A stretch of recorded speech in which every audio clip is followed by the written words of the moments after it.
Chapter 7 As soon as she is strong enough. Max POV. It was after 2 days that I became conscious again. The room smelt like salted caramel chocolate cake and her unmistakable scent had returned. Her back no longer had the dressings, and the fourth was long gone. The cuts were healed and closed, leaving behind deep, ugly scars. Scars inflicted by silver would faint within years but never leave our flesh. She would be marked for life. The little wolf had so many that it was hard to see her skin. But that was not the reason I could not accept her. I could accept and love all her physical imperfections, but I could never accept her weakness. I needed a strong mate, and she was not it. The sparks on my chest were stronger than before. And I knew it was time to go. Aries? He smiled. Welcome back, buddy. Our mate will be all right. She is much better now. I rolled my eyes at him. He was in a bubble of happiness now. Glad that you did not break her in the process. Now let's go. The pack needs us, and we were away for too long. He groaned in my head. No. I won't ask again, Aries. If you behave, I might let you come back tonight. We need to go for a run. He paused for a minute or two to think. Fine. But why is our little wolf not in our room? That is our old bed. We haven't slept here in so long that it doesn't even smell like us anymore. Of course, I had to keep the real reason private. I would let Aries heal her and only have a conversation with him afterwards. She will remain here for now, Aries. Now stop stalling, and let's get to work. He breathed on her hair, taking all her scent in to calm him. By the goddess, she smells divine. Can't wait to mate her. I rolled my eyes and took back control. I moved her to lie on the mattress. As soon as I got outside the pack house, I shifted to my wolf and met Terry and my Gamma Carl. Both were in wolf form, getting ready to run. My beta was surprised to see me there, ready to run. I should be resting after spending much strength in healing the little wolf. But I never felt so great, and I was not tired at all. Morning, Alpha, both said through the mind link, and 4 warriors joined us in the run. They love to run with their Alpha. I stopped at a lake to drink water and give them time to catch up.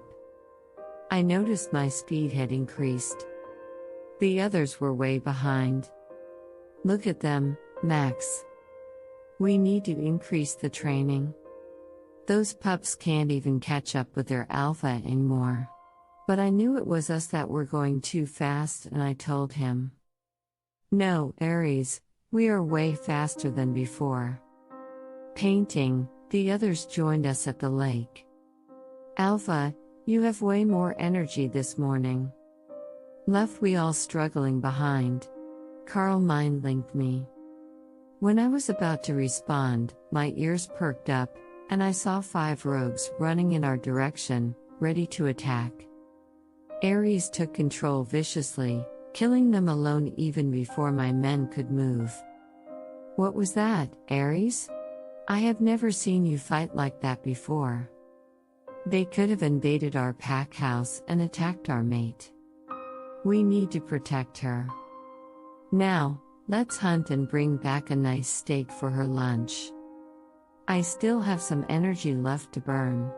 All the wolves were howling, impressed with their Alpha. We went hunting, and Aries did not want help from the others. He wanted to provide a good steak for his mate alone. They helped me carry back the kill to the back entrance. The Omegas were there happily waiting to receive it and would be able to cook it in time for lunch. Wolf-Eye had been out for nearly a week. After having a shower and wearing my ready-to-impress 3-piece suit, I went to my office to start my day. Terry was already waiting for me with a file. "What is it, Terry? I have so much work to catch up on. I hope you and Carl had actually done some work to help me while I was out." He had determination in his eyes. "I have your mate's file. I have done a background check and spoke to her former pack members to get more information on her." I groaned. "And put the file inside the cabinet." Terry is stepping over the line now. "I didn't ask you to do that, Terry. And she isn't my mate. I haven't accepted her. This pack doesn't need a weakling to hurt them." He ran his hands through his hair. "What are you saying, Max? Are you rejecting her?" I narrowed my eyes at his boldness. "As soon as she is strong enough, Terry." He shook his head. I knew he was with Aries on it. We found his mate when we were 16 and were playing catch in wolf form outside the borders near the motorway. The smell of blood was strong, and we followed it after hearing a crash. Terry sprinted ahead of me. He said her scent was what drove us there. He was lucky that it was before he marked her. His mate was human and was in a car accident, killing her and her family. There was nothing we could have done to help. He felt the pain and lay on the ground, whining. The depression would have taken his life. It took a while for him to recover. Scratch that, when your mother finds out you rejected your other half, she will be disappointed in you, Max. Not to mention Aries. There is a reason the moon goddess chose her for you, and you are throwing away the most precious gift she could have given you." I was done with that conversation. I did not have time for lectures. In an alpha tone, I said, "Beta Terry. You are to deliver 3 meals daily to her as soon as she wakes up. Ensure the doctor checks on her regularly until she is recovered. I want the room locked. Under none circumstances, she is to leave that room. Please give her a steak from Aries killed today. He got it for her. Now leave. I have work to do, and so do you." With an unsatisfied face, he left the room, and I locked the cabinet with her file. I don't need to know anything about her. When the time is right, I will check her surname and reject her.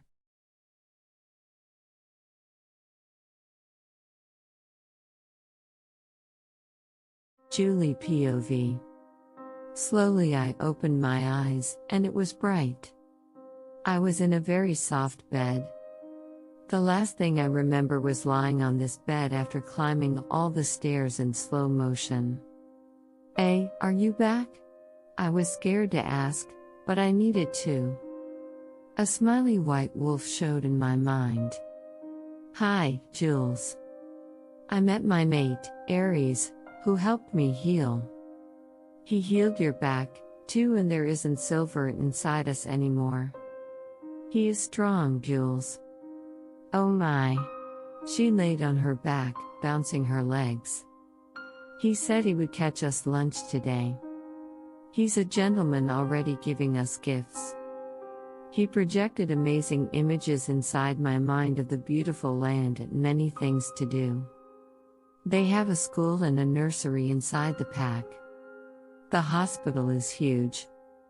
We will do great there. As soon as I have my powers, we can show off. They will be impressed with their new Luna. I am sure we will be pretty happy here, girl. I was disappointed that I had already created all this hassle for my mate. I wished I was awake to have shared those moments with you. Waggling her tail, she said. "Oh, Jules, he held us. Can you smell his scent in the air?" He had left early this morning. I giggled at her happiness and took a deep breath. "Yes. He smells good." I was curious. Aphrodite always talked about powers, but I never knew what she could do. A. Do you think you will have your powers now that we are away from Uncle Michael? You never had much to help others, only me. I felt the love rushing through my heart, instantly lifting my mood. I knew it came from her. Stop that, Jules. I have told you many times that we are destined to do great things, not omegas. Things will improve for us both now that we have found our mate. Besides, I was glad I was never strong enough to use them in our old pack. If Michael found out what we could do, he would have used us to his advantage. I heard the door opening and held my breath. It was a handsome man with shining blue eyes in his 40s. It was like the Omegas said everybody was well built and pretty here. With a calm smile, he approached. Good afternoon, Julie. I'm Dr. Paul, helping the Alpha look after you. I will ensure you and your wolf are back on your feet in no time. I knew my mate had sent him, and he would have no reason to hurt me. Uncle Michael was the only one that had ever hurt me. I was not scared of Dr. Paul, but I was sure it had to do with Aphrodite inside me. She'd always spread love when I was afraid. Hello. He gave me a reassuring smile. I will check on your vitals now. You don't need to be nervous. I would never hurt you. He took blood samples, saying he would check if I were clean of silver. I was glad he did not ask any questions about my injuries. Now, we must get the nutrition up. You need to help your wolf. Is she talking to you? Yes. She told me the silver in the blood is gone. He put the blood samples in the bag. Excellent. I will run the tests just in case they might have small traces. We need to be sure. Now tell me about your wolf. When did you get her, and when was your last shift? Again, there was no point in lying. Dr. Paul would sense it and would have a wrong impression of me. I am soon to be his Luna. And my mother always said pack members respect their Lunas as much as their Alphas, and I had to be a perfect Luna and help my people. She came after I turned 16, and I only shifted twice after I got her. I was not allowed to shift. I looked at his face, and he made sure not to change his expression. I could not sense anything from him. I am still less than a week Omega. At least now, I was not in pain. Was he judging me because my wolf came very late than anyone else? Poor Aphrodite was caged for so long inside me. I hoped I would recover soon to let her out to play with her mate. Dr. Paul wrote down everything and asked, How old are you, Jules? I am 18. He gave me a sad smile. All right. Let's make sure you are healthy to shift again. It will be like your first shift and take a lot of you. Even if you want to try, I don't think it is a good idea. It is best if she stays put a little longer. Aphrodite gave a sarcastic laugh inside my mind. Of course, he says that. It isn't him that been locked for 2 years inside you. I gave her a sad smile. You know we can't shift. I will check on you later. Lunch will be brought to you soon. Make sure to eat everything, Julie. With a bright smile, Dr. Paul left me alone. I was wearing only panties under the blanket and saw a white dressing gown on the green sofa. It was so soft, softer than the one my mom had. I wore it and went to the window. The room was very spacious with a green theme and a big window. I was high up from the ground. This pack house must be bigger than the one in Woodland. I could see many people and wolves running around. The pack was in total buzz. I smiled. I could not wait to explore. Like Aphrodite said, We are going to be pretty happy here. Jules is awake and has no clue what her mate has in store for her. Aphrodite has already bonded with Ares and thinks everything is well. Please leave your comments below.